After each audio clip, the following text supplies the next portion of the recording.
my Scrappy friends, it is Jess here from the Scrappy Sisters, and thank you for joining me for day number 4 of Scraptember. So the prompt for today is to use a white background. Now I have this amazing background that has a gorgeous stitched doily all over it, and it is so amazing, and it's going to work perfectly for my wedding photos. Now, I'd love to take the credit as being the person to stitch this, but my amazing mum actually stitched this one for me, and she just really loves embroidery and stitching and all of that, and just sat down stitching away at it one night, and it is amazing.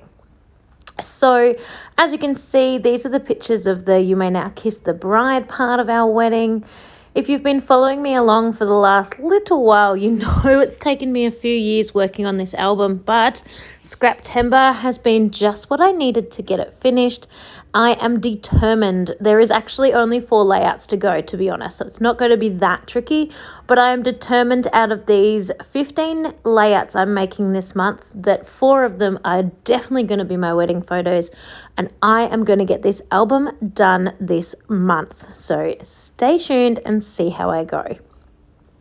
Have you decided to join in and play along with our Scraptember this month? Of course, we are co-hosting with the amazing Laura Alberts from Taking the Scenic Route, and we also have the fabulous Christy from Christy's Beautiful Life joining us this month again as well. I hope you have been checking out the playlist in the description box down below. The playlist, of course, has a playlist for like all of Katie and my layouts that we make, as well as Laura's and Christy's, but it also includes anybody else that has chosen to participate on any given day. They get linked into the playlist as well, so you can see a whole bunch of different people that are using this same prompt to hopefully help to inspire you to get scrapping as well. Like, I know it is awesome to see how other people take that white background and make it their own, which would be really cool. One thing I particularly like about having the doily hand stitched in white on the back of this layout, now I'm not necessarily saying you should go and do this, it will take a little while, but it just lifts that white background just that little bit, so it's not just this stark white open space. I know some of us are a little bit scared of big white open space, which is totally acceptable and totally fine. But what I love about having this paper, this textured paper, is it really kind of cuts that a little bit. It just doesn't feel quite as blank as it might.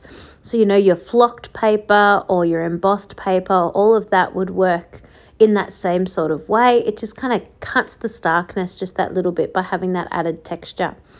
And there's no reason you can't do that to your white background. No one said you had to keep your white background completely white. You are allowed to play with it to suit your needs. These prompts are purely just to help you with some motivation and get you scrapping. If you're playing along at home, I am using the Daydream collection from Cocoa Vanilla Studios for my entire wedding layout or my wedding album. I cannot get enough of the beautiful Cocoa Vanilla Studios, and this particular collection just worked so perfectly for my wedding photos.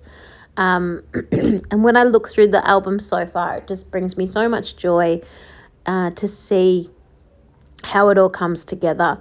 I must admit there's a few more recent layouts that I have created where I have put them away, but I haven't actually got the journaling on them yet, so I definitely need to get into that.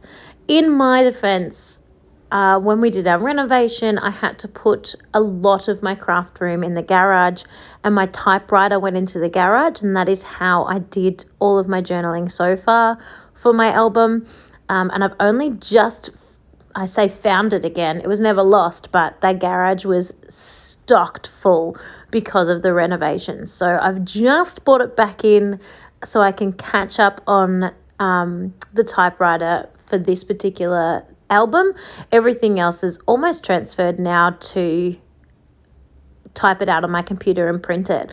The one thing I love about the typewriter now still is it's ready straight away. I don't own a printer at home, so yeah, it's super convenient for me to be able to type up some journaling straight away. Anyway, This is the end of my layout. I hope you can stay tuned tomorrow to see Katie on day number 5, and make sure you check back in on day 6 to catch out my next layout. And of course, don't forget that description box down below for the links to the playlist so you can see all the other fabulous participants today and yesterday. Thanks so much, everyone.